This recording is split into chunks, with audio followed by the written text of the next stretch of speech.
ಬಿಡದಿ ಹೋರಾಟಕ್ಕೆ ಸಂತೋಷ್ ಹೆಗ್ಡೆ ಎಂಟ್ರಿ ಕೊಟ್ಟಿದ್ದಾರೆ. ಡಿಕೆ ಸರ್ಕಾರಕ್ಕೆ ಇದೀಗ ಇಕ್ಕಟ್ಟು ಅಂತಾನೆ ಹೇಳಬಹುದು. ಬಿಡದಿ ಟೌನ್ಶಿಪ್ ವಿರುದ್ಧ ಹೋರಾಟಕ್ಕೆ ಈಗ ಸಿಕ್ತು ಭೀಮ ಬಲ. ಭೂಸ್ವಾಧೀನ ವಿರುದ್ಧದ ರೈತರ ಹೋರಾಟಕ್ಕೆ ಈಗ ಭೀಮ ಬಲ ಬಂದಂತಾಗಿದೆ.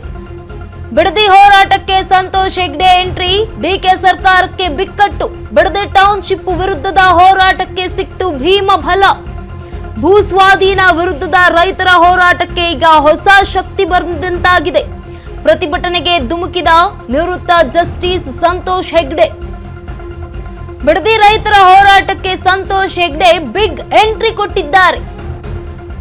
485 ದಿನಗಳ ರೈತರ ಧರಣಿಗೆ ನಿವೃತ್ತ ನ್ಯಾಯಮೂರ್ತಿ ಬೆಂಬಲ ಸಿಗ್ತಾ ಇದೆ.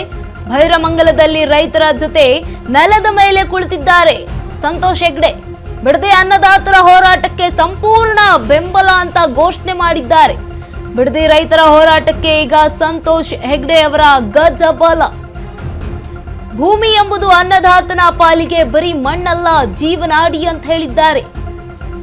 ಭೂಮಿ ರೈತನ ಒಡನಾಡಿ. ಡಿಕೆ ಸರ್ಕಾರಕ್ಕೆ ಸಂತೋಷ್ ಹೆಗ್ಡೆ ಸಂದೇಶ ರವಾನೆ. ಅಭಿವೃದ್ಧಿ ಹೆಸರಿನಲ್ಲಿ ರೈತರನ್ನ ಬೀದಿಗೆ ತಳ್ಳಬೇಡಿ ಅಂತ ಖಡಕ್ ವಾರ್ನಿಂಗ್ ಅನ್ನ ಕೊಟ್ಟಿದ್ದಾರೆ. 485 ದಿನಗಳಿಂದ ಬಿಡದಿ ರೈತರಿಂದ ಹೋರಾಟ ನಡೀತಾ ಇದ್ರೂ ಕೂಡ ರಾಜ್ಯ ಸರ್ಕಾರ ಕಣ್ಮುಚ್ಚಿ ಕುಳಿತಿರುವುದು ಖೇದಕರ ಅಂತ ಹೇಳಿದ್ದಾರೆ. ನ್ಯಾಯಾಲಯದಲ್ಲೂ ಕೂಡ ರೈತರಿಗೆ ನ್ಯಾಯ ಸಿಗುವಂತೆ ಹೋರಾಟ ಮಾಡ್ತಾ ಇದ್ರು. ಅನ್ನದಾತನ ಕಣ್ಣೀರಿಗೆ ಸ್ಪಂದಿಸಿ ಹೋರಾಟಕ್ಕೆ ಇಳಿದಿದ್ದಾರೆ ಮಾಜಿ ಲೋಕಾಯುಕ್ತ.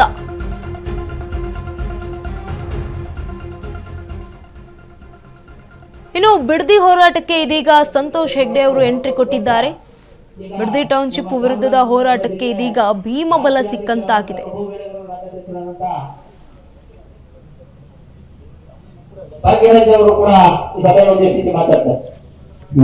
ಅನಾರೋಗ್ಯ ಆಗುವ ಮೊದಲು 1867 ಶಾಲಾ ಕಾಲೇಜಿಗೆ ಹೋಗಿದ್ದೇನೆ ಮಕ್ಕಳ ಜೊತೆ ಮಾತಾಡಕ್ಕೆ ಅಂತ. ಇದಕ್ಕಿಂತ ಮೊದಲು ನಾವು ಇಂಥ ಕಾರ್ಯಕ್ರಮದಲ್ಲಿ ಭಾಗವಹಿಸಿದ್ದು ಭ್ರಷ್ಟಾಚಾರದ ವಿರುದ್ಧ. ಬೇರೆ ಕಾರ್ಯಕ್ರಮದಲ್ಲಿ ನಾನು ಭಾಗವಹಿಸಿರ್ಲಿಲ್ಲ. ಈ ಕಾರ್ಯಕ್ರಮಕ್ಕೆ ನದೀಮ್ ಅವರು ಕರೆದು ಈ ಕಾರ್ಯಕ್ರಮದ ಅಗತ್ಯ ಏನು, ಈ ಸರ್ಕಾರದ ನಿರ್ಧಾರದಿಂದ ಆಗುವಂತಹ ಅನ್ಯಾಯ ಮತ್ತೆ ಅದರ ಪರಿಣಾಮಗಳೇನನ್ನೋದನ್ನ ತಿಳಿಸಿದರು. ಇದರ ಬಗ್ಗೆ ನಮಗೆ ಬಹಳ ನೋವಾಗಿದೆ. ನೀವು 1 ವರ್ಷ ವ್ಯವಸಾಯ ಮಾಡದೇ ಇದ್ರೆ ಇವತ್ತು ನಿರ್ಧಾರ ತಗೊಂಡಂತಹ ವ್ಯಕ್ತಿಗಳು ಏನ್ ಮಾಡ್ತಾ ಇದ್ರು?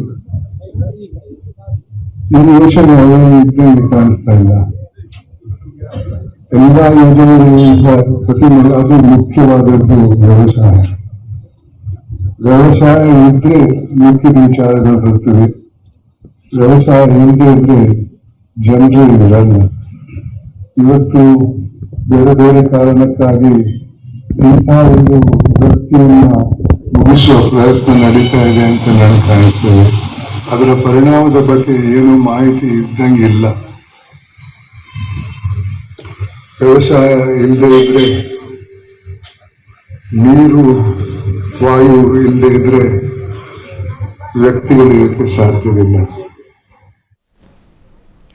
ಇದೀಗ ಬಿಡದಿ ಹೋರಾಟಕ್ಕೆ ಆನಬಲ ಬಂದಂತಾಗಿದೆ. ಬೈರಮಂಗಲದಲ್ಲಿ ರೈತರ ಜೊತೆ ನೆಲದ ಮೇಲೆ ಕುಳಿತಿದ್ದಾರೆ ಸಂತೋಷ್ ಹೆಗ್ಡೆ ಅವರು. ಬಿಡದಿ ಅನ್ನದಾತರ ಹೋರಾಟಕ್ಕೆ ಸಂಪೂರ್ಣ ಬೆಂಬಲ ಅಂತ ಕೂಡ ಘೋಷಣೆ ಮಾಡಿದ್ದಾರೆ. ಈ ವೇಳೆ ಬಿಡದಿ ರೈತರ ಹೋರಾಟಕ್ಕೆ ಈಗ ಸಂತೋಷ್ ಹೆಗ್ಡೆ ಅವರ ಗಜಬಲ ಬಂದಂತಾಗಿದೆ. ಭೂಮಿ ಎಂಬುದು ಅನ್ನದಾತನ ಪಾಲಿಗೆ ಬರೀ ಮಣ್ಣಲ್ಲ, ಅದು ಜೀವನಾಡಿ ಅಂತ ಕೂಡ ಹೇಳಿದ್ದಾರೆ. ಭೂಮಿ ರೈತನ ಒಡನಾಡಿ. ಡಿಕೆ ಸರ್ಕಾರಕ್ಕೆ ಸಂತೋಷ್ ಹೆಗ್ಡೆ ಸಂದೇಶವನ್ನ ರವಾನೆ ಮಾಡಿದ್ದಾರೆ. ಅಭಿವೃದ್ಧಿ ಹೆಸರಿನಲ್ಲಿ ರೈತರನ್ನ ಬೀದಿಗೆ ತಳ್ಳಬೇಡಿ ಅಂತ ಕೂಡ ಮನವಿಯನ್ನ ಮಾಡಿಕೊಂಡಿರುವಂಥದ್ದು. 485 ದಿನಗಳಿಂದ ಬಿಡದಿ ಹೋರಾಟ ರೈತರಿಂದ ಈ ಒಂದು ನಿರಂತರ ಹೋರಾಟ ನಡೀತಾ ಇದೆ. ಆದರೂ ಕೂಡ ರಾಜ್ಯ ಸರ್ಕಾರ ಕಣ್ಮುಚ್ಚಿ ಕುಳಿತಿರುವುದು ಖೇದಕರ ಅಂತ ಕೂಡ ಹೇಳಿರುವಂಥದ್ದು. ನ್ಯಾಯಾಲಯದಲ್ಲೂ ಕೂಡ ರೈತರಿಗೆ ನ್ಯಾಯ ಸಿಗುವಂತೆ ಹೋರಾಟವನ್ನ ಮಾಡ್ತಾ ಇದ್ರು. ಇದೀಗ ಅನ್ನದಾತನ ಕಣ್ಣೀರಿಗೆ ಸ್ಪಂದಿಸಿ ಹೋರಾಟಕ್ಕೆ ಇಳಿದಿದ್ದಾರೆ ಮಾಜಿ ಲೋಕಾಯುಕ್ತ.